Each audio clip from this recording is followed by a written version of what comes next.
അൽഹംദുലില്ലാ എന്ന വാക്ക് നമ്മുടെ ജീവിതത്തിന്റെ ഭാഗമാകണം. ഇനി രണ്ടാമതൊരു പ്രധാനപ്പെട്ട കാര്യം പറയാനുണ്ട്. അതാണ് നമ്മുടെ വളരെ പ്രധാനപ്പെട്ട ഒരു വിഷയവും. അള്ളാഹു നമുക്ക് കേൾക്കാനുള്ള തൗഫീക്ക് നൽകട്ടെ. ആമീൻ പറ മനുഷ്യന്മാരെ, വായും വിളിച്ചിരിക്കുക. ഇത്രയും നല്ലൊരു വിഷയം പറഞ്ഞിട്ട് നിങ്ങൾ വായും വിളിച്ച് കേൾക്കുക, അന്തം വിട്ട് കേൾക്കാതെ. ഇതിന്റെ അകത്തൊക്കെ അടങ്ങിയിരിക്കുന്ന രഹസ്യങ്ങൾ എത്രയാ! ഇതിനകത്തൊക്കെ അടങ്ങിയിരിക്കുന്ന രഹസ്യങ്ങൾ എത്രയാ! കിടക്കാൻ പോകുമ്പോ ഒതുവെടുക്കണമെന്നൊക്കെ പറയണ ഇതുകൊണ്ടാ. മരിച്ചു പോകുമ്പോ ഒതുവോടുകൂടി പോവട്ടെ. മരിച്ചു പോകുമ്പോ ആരെങ്കിലും വളുവുള്ളവനായി മരിച്ചുപോയാൽ, ആരെങ്കിലും മരിക്കുന്ന സമയത്ത് വളുവുള്ളവനായ അവസ്ഥയിൽ മരിച്ചുപോയാൽ എന്റെയും സ്വർഗത്തിന്റെയും ഇടയിൽ യാതൊരുവിധ തടസ്സങ്ങൾ ഉണ്ടാവുകയില്ലെന്ന് ഹബീബായ നബി മുഹമ്മദ് മുസ്തഫ സല്ലല്ലാഹു അലൈഹി വസല്ലം.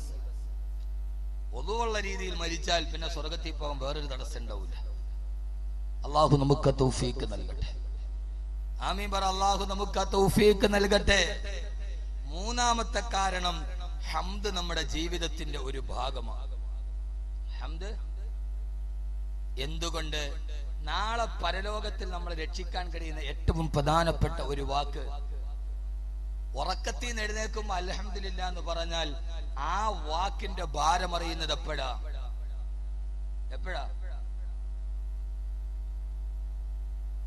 ആ വാക്കിന്റെ ഭാരം നമ്മൾ തിരിച്ചറിയും. എന്തെങ്കിലും പറഞ്ഞിട്ട് പോവാനല്ല, പ്രയോജനകരമായ ചില കാര്യങ്ങൾ പങ്കുവെക്കാൻ. കേൾക്കുന്ന അല്ലാഹു നമുക്ക് ജീവിതത്തിൽ പകർത്താനുള്ള തൗഫീക്ക് നൽകട്ടെ, എനിക്കും നിങ്ങൾക്കും.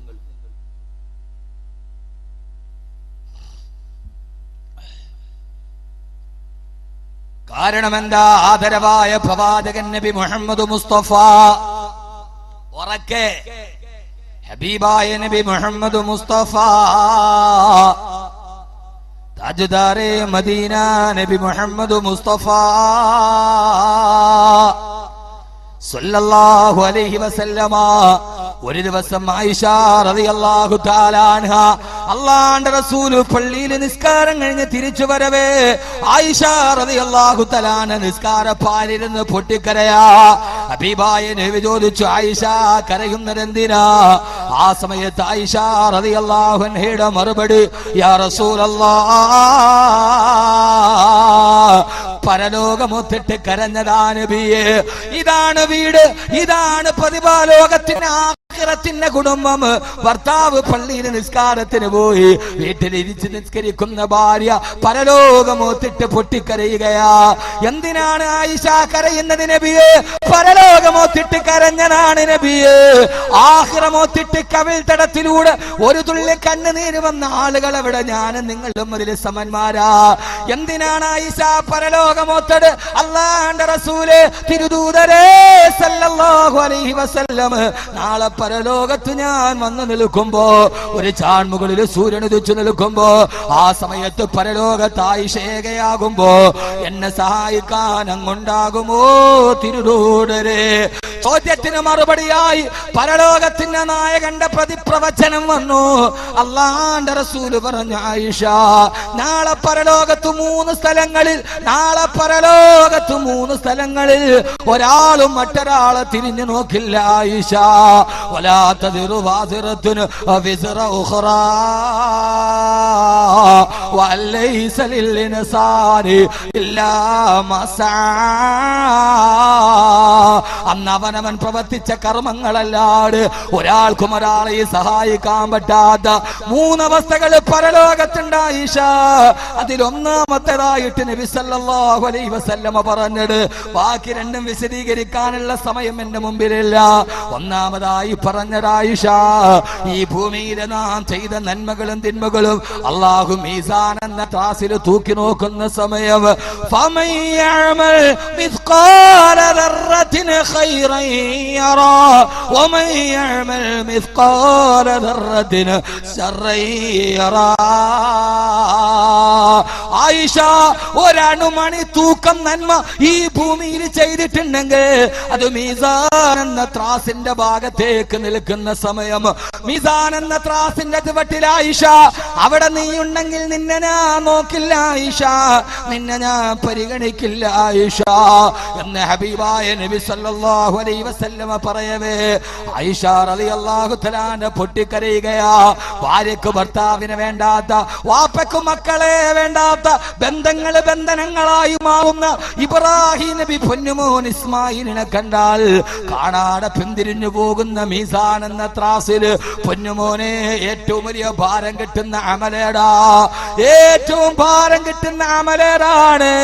ആദരവായ റസൂലുള്ളാഹി സ്വല്ലല്ലാഹു അലൈഹി വസല്ലം പറഞ്ഞു, വൽഹംദുലില്ലാഹി തംലഉൽ മീസാൻ.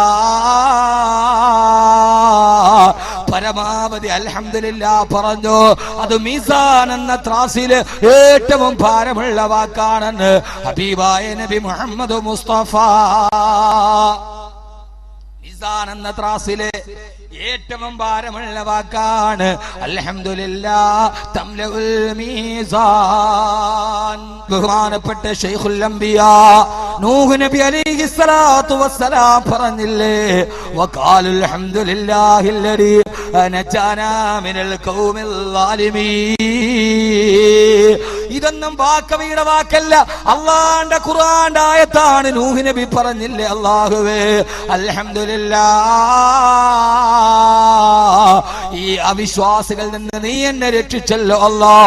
ജലപ്രളയത്തിൽ സർവ്വതും മുങ്ങിത്താടുമ്പോ ആ സമയത്ത് നൂഹ് നബി പറഞ്ഞു, റബ്ബേ നിനക്കാണ് സ്തുതി, അതിൽ നിന്ന് നീ എന്നെ രക്ഷിച്ചല്ലോ അല്ലാ. 86ാമത്തെ വാർദ്ധക്യത്തിന്റെ വയസ്സിൽ പൊന്നുമോനായ ഇസ്മായിലിനെ കൊടുത്തപ്പോ ആ സമയത്ത് ഇബ്രാഹിം നബി പറഞ്ഞതെന്താ, അൽഹംദുലില്ലാഹില്ലദീ വഹബ ലീ അലൽ കിബരി ഇസ്മാഈല വ ഇസ്ഹാഖ്. 86 വയസ്സായ ഈ വയോവൃദ്ധന് ഒരു തലമുറ അന്യാധീനപ്പെട്ടു പോകാതിരിക്കാൻ ഒരു പൊന്നുമോനെ എനിക്ക് തന്ന അല്ലാഹ്, അൽഹംദുലില്ലാഹ്. ഇബ്രാഹിം നബിയും പറഞ്ഞു, അതുകൊണ്ട് പ്രിയപ്പെട്ട എന്റെ മുമ്പിലിരിക്കുന്ന വയസ്സന്മാരെ, നിങ്ങൾക്ക് മക്കളെ തന്നതിന്റെ പേരിൽ അൽഹംദുലില്ലാഹ് പറയണം. എന്റെ പ്രിയപ്പെട്ട ആളുകളെ, അപകടത്തിൽ നിന്ന് രക്ഷപ്പെട്ടതിന്റെ പേരിൽ അൽഹംദുലില്ലാഹ് പറയണം. എന്റെ മുമ്പിൽ എഞ്ചിനീയറിംഗിന് പഠിച്ച, MBBS പഠിക്കുന്ന കുട്ടികളുണ്ട്, പൊന്നുമക്കളെ പറയണം. വലഖദ് ആതൈനാ ദാവൂദ വസുലൈമാന ഇൽമാ വഖാലുൽ ഹംദുലില്ലാഹില്ലദീ ഫളലനാ അലാ കസീരിൻ മിൻ ഇബാദിഹിൽ മുഅ്മിനീൻ. ദാവൂദ് നബി, സുലൈമാൻ നബി അൽഹംദുലില്ലാഹ് പറഞ്ഞു. ഇതെന്തോ ഒരു വാക്കാണ്. അല്ലാഹുവേ അല്ലാഹുവേ അല്ലാഹുവേ, ഈ ഒരു വാക്കിന്റെ അർത്ഥം മാത്രം ഞാൻ എങ്ങനെയാണ് ഈ സമയത്ത് പറഞ്ഞു തീർക്കുക? അതുകൊണ്ട് അല്ലാഹുവിന്റെ റസൂൽ നബി മുഹമ്മദ് മുസ്തഫ,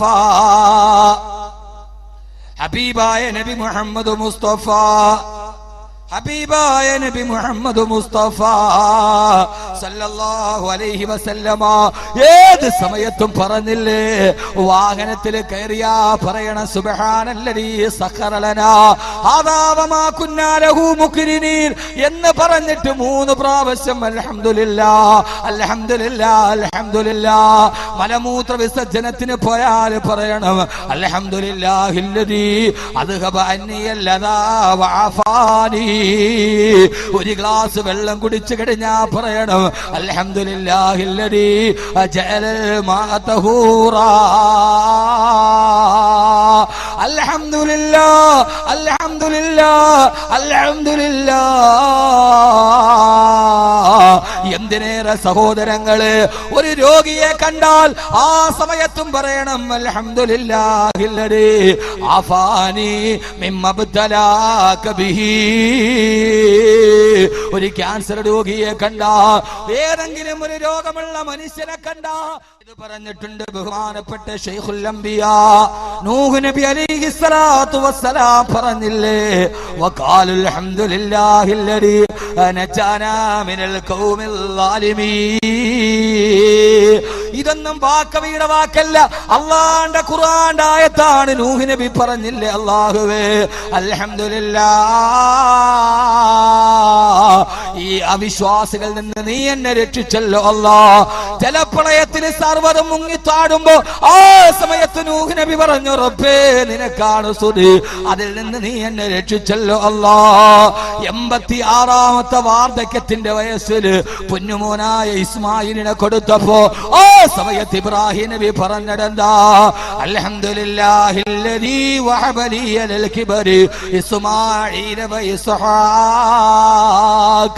86 വയസ്സായ ഈ വയോവൃദ്ധന് ഒരു തലമുറ അന്യാധീനപ്പെട്ടു പോകാതിരിക്കാൻ ഒരു പൊന്നുമോനെ എനിക്ക് തന്ന അല്ലാഹ്, അൽഹംദുലില്ലാഹ്. ഇബ്രാഹിം നബിയും പറഞ്ഞു, അതുകൊണ്ട് പ്രിയപ്പെട്ട എന്റെ മുമ്പിലിരിക്കുന്ന വയസ്സന്മാരെ, നിങ്ങൾക്ക് മക്കളെ തന്നതിന്റെ പേരിൽ അൽഹംദുലില്ലാഹ് പറയണം. എന്റെ പ്രിയപ്പെട്ട ആളുകളെ, അപകടത്തിൽ നിന്ന് രക്ഷപ്പെട്ടതിന്റെ പേരിൽ അൽഹംദുലില്ലാഹ് പറയണം. എന്റെ മുമ്പിൽ എഞ്ചിനീയറിംഗിന് പഠിച്ച MBBS പഠിക്കുന്ന കുട്ടികളുണ്ട്, പൊന്നുമക്കളെ പറയണം. വലഖദ് ആതൈനാ ദാവൂദ വസുലൈമാന ഇൽമാ വഖാലുൽ ഹംദുലില്ലാഹില്ലദീ ഫളലനാ അലാ കസീരിൻ മിൻ ഇബാദിഹിൽ മുഅ്മിനീൻ. ദാവൂദ് നബി സുലൈമാൻ നബിയും അൽഹംദുലില്ലാഹ് പറഞ്ഞു. ഇതെന്തോ ഒരു വാക്കാണ്. അല്ലാഹുവേ അല്ലാഹുവേ അല്ലാഹുവേ, ഈ ഒരു വാക്കിന്റെ അർത്ഥം മാത്രം ഞാൻ എങ്ങനെയാണ് ഈ സമയത്ത് പറഞ്ഞു തീർക്കുക? അതുകൊണ്ട് അല്ലാഹുവിന്റെ റസൂൽ നബി മുഹമ്മദ് മുസ്തഫ, ഹബീബായ നബി മുഹമ്മദ് മുസ്തഫ, ഹബീബായ നബി മുഹമ്മദ് മുസ്തഫ സല്ലല്ലാഹു അലൈഹി വസല്ലമ ഏത് സമയത്തും പറഞ്ഞില്ലേ, വാഹനത്തിൽ കയറിയാ പറയണം സുബ്ഹാനല്ലദീ സഖറ ലനാ ഹാദാ വമാ കുന്നാ ലഹു മുഖ്രിനീൻ എന്ന് പറഞ്ഞിട്ട് 3 പ്രാവശ്യം അൽഹംദുലില്ലാഹ് അൽഹംദുലില്ലാഹ് അൽഹംദുലില്ലാഹ്. മലമൂത്ര വിസർജനത്തിന് പോയാൽ പറയണം അൽഹംദുലില്ലാഹില്ലദീ അദ്ഹബ അന്നിയല്ലദാ വഅഫാനി. ഒരു ഗ്ലാസ് വെള്ളം കുടിച്ചു കഴിഞ്ഞാ പറയണം അൽഹംദുലില്ലാഹില്ലദീ ജഅലൽ മാഅ തഹൂറാ. അൽഹംദുലില്ലാഹ് അൽഹംദുലില്ലാഹ് അൽഹംദുലില്ലാഹ്. എന്തിനേറെ സഹോദരങ്ങളെ, ഒരു രോഗിയെ കണ്ടാൽ ആ സമയത്തും പറയണം അൽഹംദുലില്ലാഹില്ലദീ ആഫാനി മിമ്മ ബതലാക ബിഹി. ഒരു ക്യാൻസർ രോഗിയെ കണ്ട, ഏതെങ്കിലും ഒരു രോഗമുള്ള മനുഷ്യനെ കണ്ട ആ സമയത്ത് പറയണം അൽഹംദുലില്ലാഹ്, സർവസ്തുതിയും നിനക്കാണ് റബ്ബേ.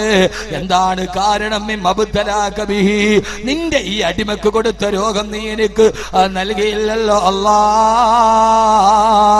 ഹബീബായ റസൂലുള്ളാഹി സല്ലല്ലാഹു അലൈഹി വസല്ലമ പറഞ്ഞു, ഏതെങ്കിലും ഒരു രോഗിയെ കാണുമ്പോ ഒരാൾ ഈ ദുആ പറഞ്ഞാൽ ആ രോഗിക്ക് വന്ന രോഗം ഇവന്റെ ജീവിതത്തിൽ വരികയില്ലെന്ന് ഹബീബായ നബി മുഹമ്മദ് മുസ്തഫ. ഏറ്റവും വലിയ പ്രതിരോധമേടാ, ക്യാൻസർ രോഗിയെ കാണുമ്പോ ഈ ദുആ പറയണം, ക്യാൻസർ നിന്റെ ജീവിതത്തിൽ വരികയില്ല. ഏറ്റവും വലിയ പ്രതിരോധം മന്തി കൊതുകിനെ കൊല്ലലല്ല, റബ്ബർ ചിരട്ടയെടുത്ത് കമത്തി വെക്കലല്ല. പൊന്നുമോനെ, ഈ ദുആ ക്യാൻസർ രോഗിയെ കാണുമ്പോ, ഇവിടെ അടുത്ത് ബനാത്തിൽ പഠിക്കുന്ന ഒരു പൊന്നുമോളുണ്ട്, 18 വയസ്സുള്ള പൊന്നുമോള്. അവൾ എപ്പോഴും ക്യാൻസർ രോഗികളെ കാണുമ്പോഴെല്ലാം ആ പൊന്നുമോള് പറയും അൽഹംദുലില്ലാഹില്ലദീ ആഫാനി മിമ്മ ബതലാക ബിഹി. ഈ രോഗത്തിൽ നിന്ന് എന്നെ രക്ഷിച്ച അല്ലാഹ്, സർവസ്തുതിയും നിനക്കാണ് റബ്ബേ. ഏത് ക്യാൻസർ രോഗിയെ കണ്ടാലും ആ പൊന്നുമോൾ ഈ ദുആ പറയും. അവൾ ഈ അടുത്ത സമയത്ത് പറഞ്ഞ കഥയാണിത്. ഒരു ദിവസം അവളുടെ വയറിന് വേദനയായി. മെഡിക്കൽ കോളേജിൽ ചെന്നപ്പോ ഡോക്ടർ പറഞ്ഞ ആമാശയത്തിൽ ക്യാൻസറാ. എല്ലാ സ്കാനിങ്ങളും റിസൾട്ട് അവൾക്ക് ക്യാൻസറാ. ആ പൊന്നുമോൾ അവള് പറഞ്ഞു എനിക്ക് ക്യാൻസർ വരില്ല, എനിക്ക് ക്യാൻസർ വരില്ല, എനിക്ക് ക്യാൻസർ ഇല്ല. ഡോക്ടർമാര് മുഴുവനും ഉറപ്പിച്ചിട്ടും റിസൾട്ടുകൾ വന്നിട്ടും സ്കാനിൽ വന്നിട്ടും അവള് പറഞ്ഞു ഇല്ല ഇല്ല, എനിക്ക് ക്യാൻസർ വരുന്ന പ്രശ്നമില്ല. എറണാകുളം ലേക്ഷോറിൽ രണ്ടാമത്തെ പരിശോധന നടന്നു. ഡോക്ടർ വന്നിട്ട് പറഞ്ഞവൾക്ക് ക്യാൻസറിന്റെ പ്രശ്നമേ ഇല്ല. ഉസ്താദുമാര് ചോദിച്ചു പത്ര മോളെ എന്തേ നിനക്ക് ക്യാൻസർ വരുമെന്ന് ഡോക്ടർ ക്യാൻസർ ആണെന്ന് ഉറപ്പിച്ചിട്ടും നീ അത് വരില്ല എന്ന് പറഞ്ഞിടഎന്താ? 18 വയസ്സുള്ള പൊന്നുമോള് പറഞ്ഞു ഞാനത് എനിക്ക് ഏത് രോഗം വന്നാലും ക്യാൻസർ വരില്ലെന്ന് ഉറപ്പാ. കാരണം ഏത് ക്യാൻസർ രോഗിയെ കണ്ടാലും ഞാൻ ഈ ദുആ പറയാറുണ്ട്. എന്റെ ഹബീബായ മുത്തന്നെ പഠിപ്പിച്ചിട്ടുണ്ട്. ആര് ഈ ദുആ പറഞ്ഞാലും ഏത് രോഗത്തിന്റെ പേരിലാണോ പറയുന്നത് അത് ജീവിതത്തിൽ വരില്ലെന്ന് എന്റെ ഹബീബായ മുത്തു പറഞ്ഞടാ. എന്റെ റസൂല് പറഞ്ഞത് എനിക്ക് വിശ്വാസമാ, അതുകൊണ്ടാ ഞാനത് ഉറപ്പിച്ചു പറഞ്ഞിട്ടുണ്ട്. വിഷയം വല്ലാത്ത വിശാലമാണ്. അതുകൊണ്ട് സഹോദരങ്ങള് നിത്യജീവിതത്തിൽ പഠിക്കേണ്ട ദുആകൾ ദിക്റുകൾ ഇതൊരു നിസ്സാര വിഷയം. ഇത് അസ്ട്രോണമി അല്ല, ഇത് ജോഗ്രഫി അല്ല, ഇത് ഫിസിക്സ് അല്ല, ഇത് വാനശാസ്ത്രത്തിന്റെ കീറലുകളല്ല, ഇത് ഐൻസ്റ്റീന്റെ തിയറിയെ കുറിച്ച് പറയലല്ല, ഇത് ജപ്പാനിലെ ഭൂകമ്പത്തെ കുറിച്ചല്ല, ഇത് ശ്രീനഗറിലെ പ്രളയത്തെ കുറിച്ചല്ല, ഇത് സുഡാനിലെ കലാപത്തെ കുറിച്ചല്ല, ഇത് സിറിയയുടെ ആഭ്യന്തര കലാപത്തെ കുറിച്ചല്ല, ഇത് ഫലസ്തീനിന്റെ നിലനിൽപ്പിനെ കുറിച്ചല്ല. രാവിലെ ഉറക്കത്തിൽ എഴുന്നേൽക്കുമ്പോ പറയുന്ന ഒരു വാക്കിനെ കുറിച്ച് 1 മണിക്കൂർ നിർത്താതെ ഞാൻ പറയുന്നത് വരില്ല വരില്ല. ഒരു രോഗിയെ കാണുമ്പോ ഈ ദുആ പറഞ്ഞാൽ ആ രോഗം പറയുന്ന ആൾക്ക് വരില്ലെന്ന് ലോകത്തിന്റെ തിരുദൂതരെ ആമിനയുടെ മുത്തേ മുത്തൊളി നബി മുഹമ്മദ് മുസ്തഫ സല്ലല്ലാഹു അലൈഹി വസല്ലമ. അല്ലാഹു ഇത് പറയാൻ ജീവിതത്തിൽ ഇത് പകർത്താൻ അല്ലാഹു നമുക്ക് തൗഫീഖ് നൽകി അനുഗ്രഹിക്കുമാറാകട്ടെ. പാതിരാ സമയത്ത് നിന്റെ +1 പഠിക്കുന്ന പൊന്നുമോള് പാതിരാ സമയത്ത് അപ്പുറത്തെ ചെറുപ്പക്കാരനുമായി വാട്സപ്പിൽ അവരുടെ ഫോട്ടോ സെൻഡ് ചെയ്തു. അവളുടെ സ്വകാര്യ രഹസ്യങ്ങളെ കൈമാറി. ഉമ്മാക്ക് പ്രശ്നമില്ല, വാപ്പാക്ക് പ്രശ്നമില്ല. കാലം വലുതായില്ല ഉസ്താദേ. ചെയ്യപ്പെട്ട മകള് സെൽഫി ഫോട്ടോ എടുക്കാൻ തുടങ്ങി. ഇന്ന് യൂത്തിന്റെ ഏറ്റവും വലിയ ദൗർബല്യം സെൽഫിയാ. പാതിരാ സമയത്ത് സപ്രപഞ്ചക്കട്ടിലെ ചാരി കിടന്നിട്ട് തന്റെ ഫോട്ടോ എടുത്തിട്ട് സെൽഫി എടുത്ത് കാമുകന്റെ വാട്സപ്പിലൂടെ അയച്ചു കൊടുത്ത അതിൽ യാതൊരുവിധ അപാകത കാണാത്ത ഉമ്മ. ഇതൊക്കെ പടച്ചിറപ്പിന് ഇഷ്ടപ്പെട്ടതാണോ? നമ്മളിലും നമ്മുടെ മക്കളിലും നടന്നു പോയത്. ഈ മക്കള് ദുരന്തത്തിന്റെ തലമുറയായി മാറുമ്പോ അല്ലാഹു സുബ്ഹാനഹു വ തആല പറയുകയാ വരിദ്വാനുൻ മിനല്ലാഹി അക്ബർ. അല്ലാഹുവിന്റെ തൃപ്തിയാണ് വലുത്. ആ തൃപ്തിയേക്കാൾ വലിയൊരു തൃപ്തി നമുക്ക് ഉണ്ടാവാനേ പാടില്ല. കാമുകന്റെ തൃപ്തി പാടില്ല, കാമുകിയുടെ തൃപ്തി പാടില്ല. വരിദ്വാനുൻ മിനല്ലാഹ്, എനിക്കെന്റെ റബ്ബിന്റെ തൃപ്തിയാ വലുത്. ആ വലുതിന് വേണ്ടി പണ്ടൊക്കെ കാലത്ത് പ്രണയം എന്ന് പറഞ്ഞാൽ ഇന്ന് ബൈക്കിലിരുന്ന് പോയാലും ആ പ്രണയം ഒരു പ്രശ്നമില്ല. എന്ത് നഷ്ടപ്പെട്ടു പോയി? നമുക്ക് മക്കളെ നഷ്ടപ്പെട്ടു പോയി. പണ്ടത്തെ പ്രണയം അങ്ങനെയാണോ? പണ്ടൊരു പാട്ട് തന്നെ ഇല്ലേ? രണ്ടും നമ്മുടെ മക്കളെ തമ്മിൽ നമ്മൾ പഠിപ്പിച്ചതിൽ വ്യത്യാസം വന്നു എന്നാണ്. പണ്ടൊരു പാട്ടുണ്ടല്ലോ, എന്തോന്നാണ് പറ. കാനന ചോലയിലാടുമേക്കാൻ ഞാനും വരട്ടെയോ നിന്റെ കൂടെ. കാമുകി ചോദിക്കുക, നമ്മൾ തമ്മിൽ സ്നേഹമാണ്, കാനനച്ചോലയിൽ ആടുമേക്കാൻ മലഞ്ചെരുവിൽ പോയപ്പോ ഞാനും കൂടെ വരട്ടെ. അപ്പൊ അന്ന് വയലാർ എഴുതിയതാണെങ്കിലും ആരെഴുതിയതാണെങ്കിലും വയലാറിന്റെ ഭാവനയിലുള്ള പ്രണയം പാടില്ല പാടില്ല. നമ്മളൊന്നും താനെ മറന്നൊന്നും എന്താ സിനിമാ പാട്ട് തന്നെ സാധനം. മൊയ്ലിയാർ പറഞ്ഞു നിങ്ങൾക്ക് വിഷമമൊന്നും വേണ്ട. അപ്പോഴും പാട്ടെഴുതിയത് വയലാറാണെങ്കിലും വയലാറിന്റെ ചിന്താഗതി എന്താ? മനസ്സിന് സ്നേഹമുണ്ടെങ്കിലും കാനനച്ചോട്ടിൽ ആരും കാണാത്ത മരത്തണലിൽ ആടുമെക്കാൻ കാമുകി എന്റെ കൂടെ വരാൻ പാടില്ല, പാടില്ല പാടില്ല. നമ്മളൊന്നും പാടെ മറന്നൊന്നും ചെയ്തുകൂടാ. അപ്പൊ അന്നും ഇതൊന്നും ചെയ്തു കൂടാന്ന് തന്നെയാണ് സിനിമാ പാട്ടുകാരൻ പോലും പറഞ്ഞത്. ഇന്ന് നമ്മുടെ പാട്ടെഴുതിയത് കൊല്ലം ഷാഫിയായപ്പോ നമുക്കെന്തായി? നഗ്നമേനികൾ പാതിരാവിൽ ഉരസുന്ന സുഖമല്ല പ്രണയം. ഈ നഗ്നമേനികൾ പാതിരാത്രി ഒരസുമ്പ് ഉണ്ടാകുന്ന സുഖത്തിനാണ് പ്രണയം എന്ന രീതിയിൽ വ്യഭിചാരത്തിന്റെ കഥ പഠിപ്പിച്ചു കൊടുത്തതാരാ? തലമുറകൾ തമ്മിൽ വ്യത്യാസം ഉണ്ടായി. പറയുമ്പോ നിങ്ങൾക്ക് തോന്നരുത് എന്ത് മുരിയാര് പറയുന്നത്. കണ്ടതും കേട്ടതുമെല്ലാം ലോകത്തിന്റെ എല്ലാവിധ ആഭാസങ്ങളും നമ്മുടെ വീടിന്റെ ഉള്ളിലോട്ട് വന്നു. പക്ഷേ നമുക്കതൊക്കെ വന്നപ്പോഴും അള്ളാന്റെ തൃപ്തിയതിൽ പ്രശ്നമല്ല. പക്ഷെ യഥാർത്ഥത്തിൽ അല്ല പറയുകയാ, രാവിലെ എഴുന്നേറ്റിട്ടും മിസ്വാക്ക് ചെയ്യുന്നതിലൂടെ അള്ളാടെ തൃപ്തി കിട്ടുമെങ്കിൽ എന്റെ പ്രിയപ്പെട്ട സഹോദരങ്ങള്, ലോകത്തിലെ ഏറ്റവും വലിയൊരു സമ്പാദ്യം കിട്ടാൻ ഏറ്റവും പ്രധാനപ്പെട്ട ഒരു കാര്യമുണ്ടാവാന് നമ്മളൊക്കെ എത്രയോ പണിപ്പെടാറുണ്ട്. ഇന്ന് ഇസ്ലാമിക സമൂഹത്തിന് വന്ന ഏറ്റവും വലിയ അപജയമാ ജുവല്ലറി ഉദ്ഘാടനം ചെയ്യാനും ടെക്സ്റ്റൈൽസ് ഉദ്ഘാടനം ചെയ്യാനും സിനിമാ താരങ്ങളെ വിളിക്കാറുണ്ട്. ഞാൻ ഖത്തറിൽ പോയപ്പോ അവിടെ പ്രധാനപ്പെട്ട ഒരു ജുവല്ലറി ശൃംഖലയുടെ ജുവല്ലറി ഉദ്ഘാടനം ചെയ്യാൻ വന്നത് കാവ്യാമാധവന. അവളുടെ കൂടെ അന്ന് ഉച്ചക്ക് ഭക്ഷണം കഴിക്കാൻ 1000 റിയാലാണ് ചാർജ് ഉള്ളത്.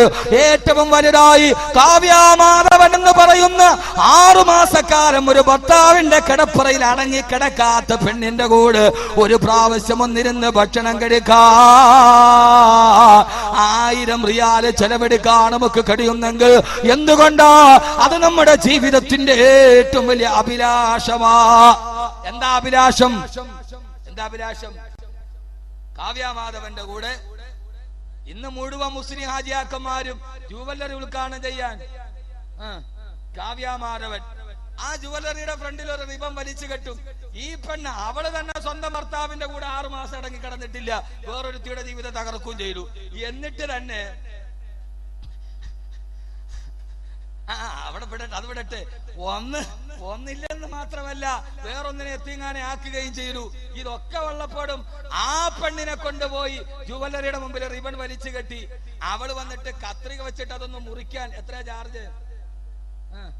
2 ലക്ഷം. ഒരു റിബൺ അവളൊന്ന് മുറിക്കാൻ അവളുടെ ചാർജ് 2 ലക്ഷം. നിന്റെ പ്രധാനപ്പെട്ട അവയവ മുറിച്ചുകൾ ഒസാക്കിന് 500 ഇതുവരെ തറച്ചു കൊടുത്തിട്ടില്ല. ഉണ്ടോ? ആ റിബൺ മുറിക്കാൻ 2 ലക്ഷം.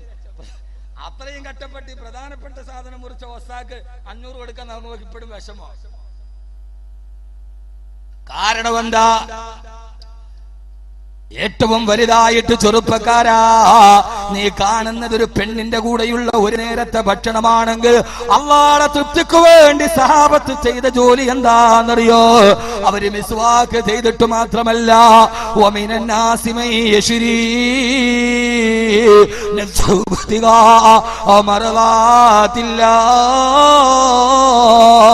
എന്നെ ശ്രമിക്കാനെത്തിയവര് കേൾക്കുമോ?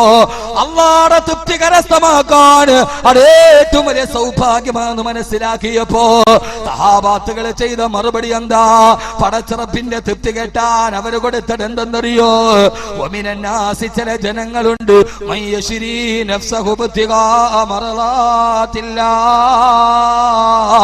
അവരവരുടെ ശരീരത്തെ പണയം വെച്ചു. എന്തിനു വേണ്ടിയാ? അല്ലാഹുവിന്റെ തൃപ്തിക്ക് വേണ്ടി.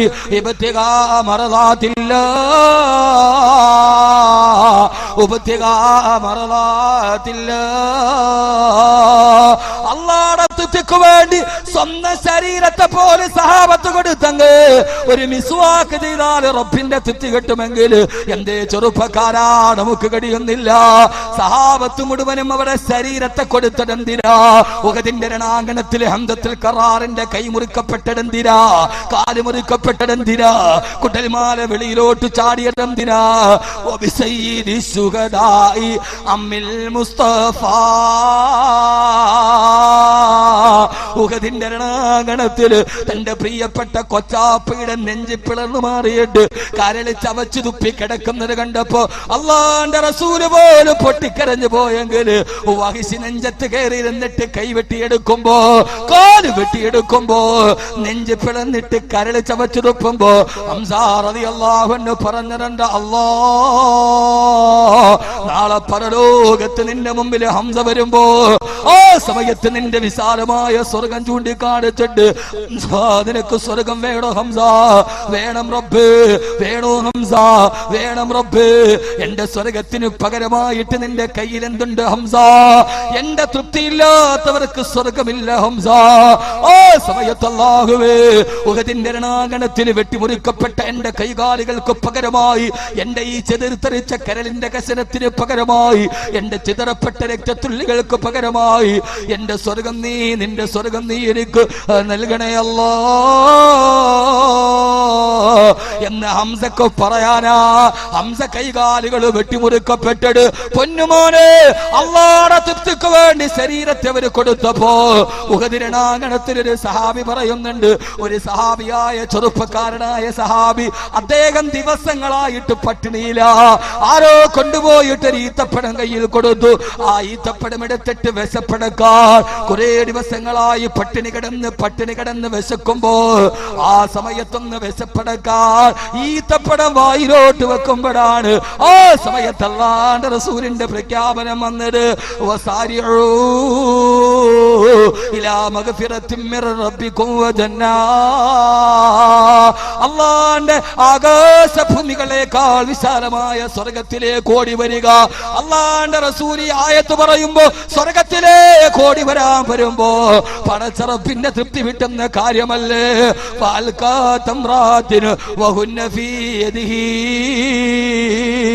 തന്റെ കയ്യിലിരിക്കുന്ന കാരക്ക വിശന്ന് കിട്ടിയപ്പോ ആ സമയത്ത് വായിലേക്കിട്ട കാരക്ക വലിച്ചെറിഞ്ഞിട്ട് ആ സഹാബി പറഞ്ഞു, ഇന്നി ലാജിദുരീഹൽ ജന്നത്തി മിൻ ഖിബലി ഉഹദ്. ഉഹദ് മലയുടെ മറുഭാഗത്ത് നിന്ന് സ്വർഗത്തിന്റെ പരിമളം വരുന്നു. അത് ആസ്വദിക്കാൻ എനിക്ക് തിടുക്കമായി. ആ സ്വർഗത്തിലേക്ക് പോകാൻ ഈ കാരക്ക തിന്നുന്ന സമയം വരെ കാത്തിരിക്കാൻ കഴിയില്ല. ഇന്നഹാല ഹയാത്തുന തവീല. കാരക്ക തിന്നുന്ന സമയം വളരെ ദൈർഘ്യമാണ് പറഞ്ഞ് പട്ടിണി കിടന്നപ്പോ കിട്ടിയ കാരക്ക വലിച്ചെറിഞ്ഞിട്ട് ഉഹദിന്റെ രണാങ്കണത്തിലേക്ക് പോയതെന്തിനാ?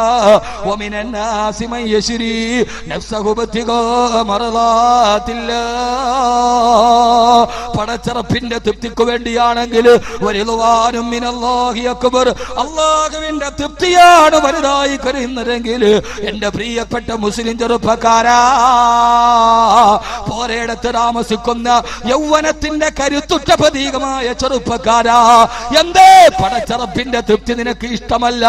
അല്ലാഹുവിന്റെ തൃപ്തി നിനക്ക് വലുതാകുന്നില്ല. നിന്റെ പാർട്ടിയുടെ തൃപ്തി നിനക്ക് വലുതാ. ഇവിടെ ധാരാളം കോൺഗ്രസ് പാർട്ടിയിൽ പ്രവർത്തിക്കുന്നവരുണ്ടാകും, കമ്മ്യൂണിസ്റ്റ് പാർട്ടിയിൽ പ്രവർത്തിക്കുന്നവരുണ്ടാകും, ഡിവൈഎഫ്ഐയുടെ പ്രവർത്തകരുണ്ടാകും, യൂത്ത് കോൺഗ്രസിന്റെ പ്രവർത്തകരുണ്ടാകും, KSUവിന്റെ പ്രവർത്തകരുണ്ടാവും, SDP-യുടെ പ്രവർത്തകരുണ്ടാവും, ധാരാവിധ രാഷ്ട്രീയ പാർട്ടിയിൽ പ്രവർത്തിക്കുന്നവരുണ്ടാകും. ആയിക്കോട്ടെ, കോൺഗ്രസ്സുകാരൻ കോൺഗ്രസിൽ പ്രവർത്തിക്കട്ടെ, മാർക്സിസ്റ്റുകാരൻ മാർക്സിസ്റ്റിൽ പ്രവർത്തിക്കട്ടെ, ഓരോ പാർട്ടിക്കാരും അതിൽ പ്രവർത്തിക്കട്ടെ.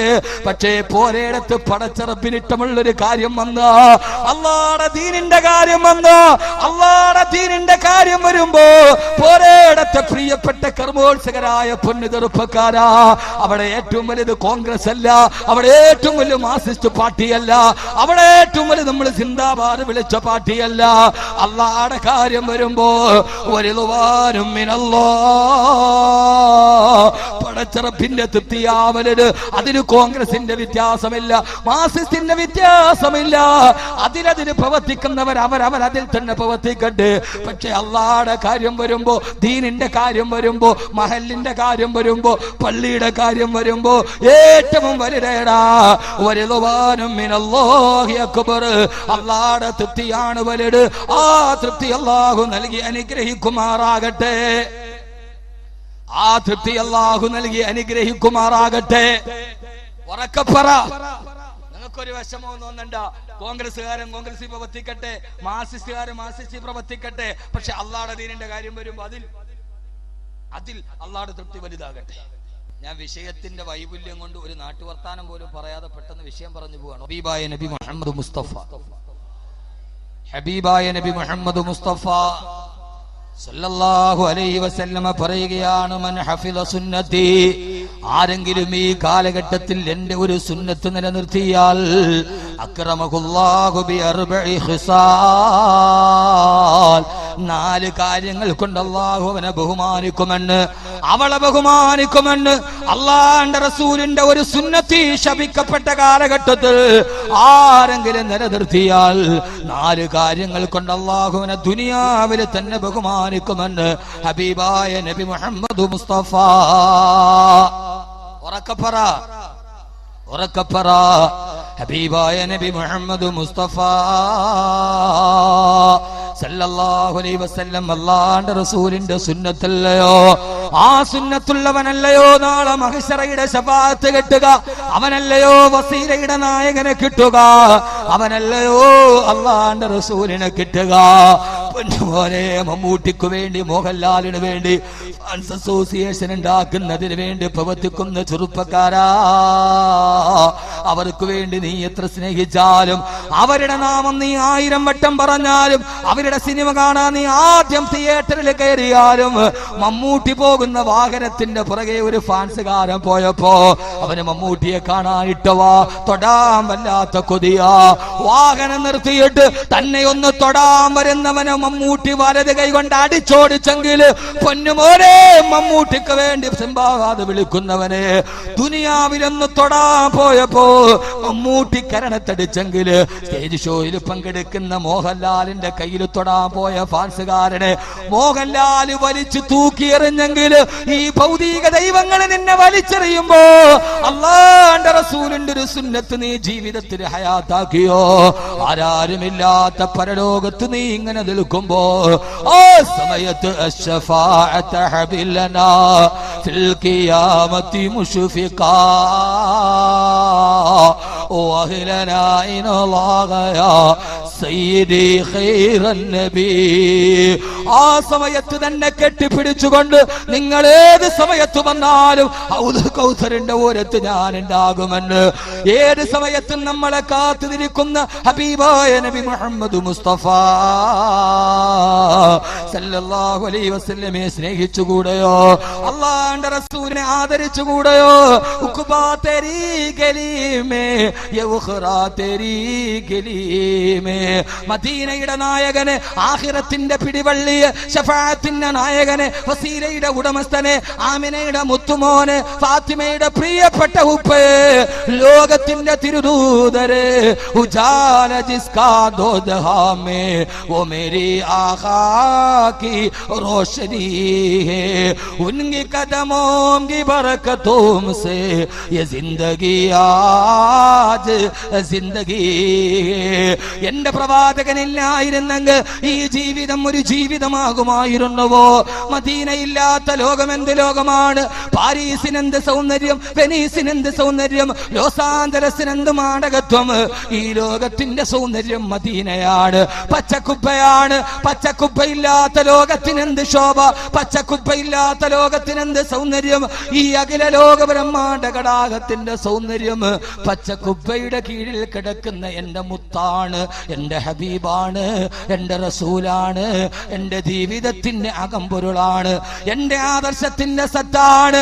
ആ ഹബീബായ നബി മുഹമ്മദ് മുസ്തഫ സല്ലല്ലാഹു അലൈഹി വസല്ലമയുടെ ഒരു സുന്നത്ത് ജീവിതത്തിൽ പകത്ത് ചെറുപ്പക്കാരാ, 4 കാര്യങ്ങൾ കൊണ്ട് ഈ ദുനിയാവിൽ വെച്ച് അല്ലാഹു നിന്നെ ബഹുമാനിക്കുമെന്ന് മുഖ്ബിറേ സാദിഖ് നബി മുഹമ്മദ് മുസ്തഫ.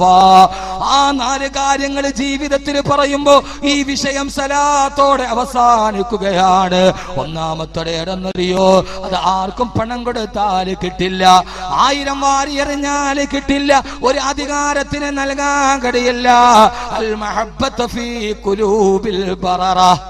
ഒരു സുന്നത്ത് ജീവിതത്തിൽ ചെയ്താൽ ഒന്നാമത്തെ അനുഗ്രഹം അൽ മഹബ്ബത്ത് ഫീ ഖുലൂബിൽ ബററ. എല്ലാവരുടെയും മനസ്സിൽ നിന്നോട് വല്ലാത്ത സ്നേഹമായിരിക്കും. നീ ഒരു സുന്നിയാണോ? ഹബീബായ മുത്തിന്റെ സുന്നത്തുള്ളവനാണോ? ലോകത്തുള്ള മുഴുവൻ ആളുകളുടെയും നല്ല മനുഷ്യരുടെ ഹൃദയത്തിൽ നിന്നോട് വല്ലാത്ത സ്നേഹമാണെന്ന് ഹബീബായ നബി മുഹമ്മദ് മുസ്തഫ. അല്ലാഹു ഭാഗ്യം തരട്ടെ. ഒന്നാമത്തെ കാര്യം അൽ മഹബ്ബത്ത് ഫീ ഖുലൂബിൽ ബററ. ആദരവായ റസൂലുള്ളാഹി സ്വല്ലല്ലാഹു അലൈഹി വസല്ലം രാവിലെ എഴുന്നേറ്റാലുടനെ താൻ താമസിക്കുന്ന തന്റെ വീട് ചൂലുകൊണ്ട് വൃത്തിയാക്കാറുണ്ടായിരുന്നു ഹബീബായ നബി മുഹമ്മദ് മുസ്തഫ. ഇനി ഒന്നുകൂടി പൊക്ക്. നാളെ രാവിലെ ചൂലെടുത്തിട്ട് വീടടിക്കണവരൊക്കെ ഒന്ന് പൊക്കി. ഇവരോട് ഞാൻ ചോദിക്കും, പെണ്ണുങ്ങളോട്. തീർന്നു സംഭവം, തീർന്നു. മദീനയിലെ ജലക്ഷാമം ഉണ്ടാകുമ്പോ വകാന റജുലും യബ്ലുഗുൽ മാഅ മിൻ അക്സൽ മദീന, മദീനയുടെ അങ്ങേ മലഞ്ചെരുവിൽ നിന്ന് തോളത്ത് കുടത്തിൽ വെള്ളം കോരിക്കൊണ്ടുവരുന്ന പുരുഷന്മാരുടെ കൂട്ടത്തിൽ എന്റെ ഹബീബായ നബി ഉണ്ടായിരുന്നെന്ന് ബഹുമാനപ്പെട്ട ബീവി ആയിഷ. ജലക്ഷാമം ഉണ്ടാകുമ്പോൾ വെള്ളം കോരിക്കൊടുത്ത ഭർത്താവ്. ഇത് സുന്നത്ത. ഇത് നിങ്ങൾ വലിയ വാളൊക്കെ കേട്ട് ഇതും സുന്നത്താണ്. ഹബീബായ നബി മുഹമ്മദ് മുസ്തഫ സല്ലല്ലാഹു അലൈഹി വസല്ലമ. എന്റെ പ്രിയപ്പെട്ട സഹോദരങ്ങളെ, അല്ലാഹുവിന്റെ റസൂല് പള്ളിയിൽ വഅദ് പറയുകയാണ്. ഇനി ഒരു സുന്നത്ത് പറഞ്ഞു തരാം. ഹബീബായ നബി തങ്ങൾ മദീനത്തെ പള്ളിയിൽ വഅദ് പറയുകയാണ്. ആ സമയത്ത് പറഞ്ഞ് ആരെങ്കിലും അവന്റെ ഭാര്യയുടെ വായിലേക്ക് ഒരു ഗ്ലാസ് വെള്ളം ഒഴിച്ചു കൊടുത്താൽ, സ്നേഹത്തോടെ ഒരു പിടി വെള്ളം തന്റെ ഭാര്യയുടെ വായിലേക്ക് ഒരു ഭർത്താവ് ഒഴിച്ചു കൊടുത്താൽ, നാളെ അവന് സ്വർഗത്തിലെ വെള്ളം ഞാൻ കുടിപ്പിക്കുമെന്ന് അല്ലാഹുവിന്റെ റസൂൽ നബി മുഹമ്മദ് മുസ്തഫ സല്ലല്ലാഹു അലൈഹി വസല്ലമ. ഹദീസ് കേൾക്കേണ്ട താമസം സൗബാൻ റളിയല്ലാഹു അൻഹു പള്ളിയിൽ നിന്നിറങ്ങി വീട്ടിലേക്ക് ഓടുകയാ. ഓടിച്ചെന്ന് അടുക്കളയിൽ ജോലി നിൽക്കുന്ന ഭാര്യയോട് പറഞ്ഞ് ഇങ്ങോട്ട് വാ, അടുക്കളയിൽ ജോലിയുണ്ട്, ജോലി നിർത്തിയിട്ട് എന്റെ കൂടെ വാ. കയ്യിൽ പിടിച്ചു വലിച്ച് വീടിന്റെ മുറ്റത്തുള്ള കിണറിന്റെ മുമ്പിലെത്തി തൊട്ടി താഴേക്ക് ഇട്ടിട്ട് വെള്ളം കോരി ഭാര്യയോട് പറഞ്ഞു വായ തുറക്ക്. വായ തുറന്ന ഭാര്യയുടെ വായിലേക്ക് ഒരു കവിള് വെള്ളമെടുത്തിട്ട് ഒഴിച്ചു കൊടുത്ത് സൗബാൻ റളിയല്ലാഹു അൻഹു. അത്ഭുതത്തോടെ ഭാര്യ ചോദിച്ചു, നിങ്ങൾക്ക് ഭ്രാന്താണോ? അല്ലാഹുവിന്റെ റസൂലിന്റെ പള്ളിയിൽ വഅദ് കേൾക്കാൻ പോയടാ. പാതി സമയത്ത് ഇറങ്ങി വന്നിട്ട് അടുക്കളയിൽ ഇരുന്ന് എന്നെ പിടിച്ചു കൊണ്ടുപോയി കിണറിന്റെ ചാരത്ത് നിർത്തിയിട്ട് എന്റെ വായിൽ വെള്ളമടിച്ച് തരുന്നത് എന്തിനാ? നിങ്ങൾക്ക് ഭ്രാന്താണോ എന്ന് ചോദിച്ചപ്പോ ആ സമയത്ത് ബഹുമാനപ്പെട്ട സൗബാൻ റളിയല്ലാഹു അൻഹു പറഞ്ഞു, പെണ്ണേ, ഞാനിത് ചെയ്തത് എന്തിനെന്നറിയോ? തസ്ദീഖം ബിഖൗലി റസൂലില്ലാഹ്.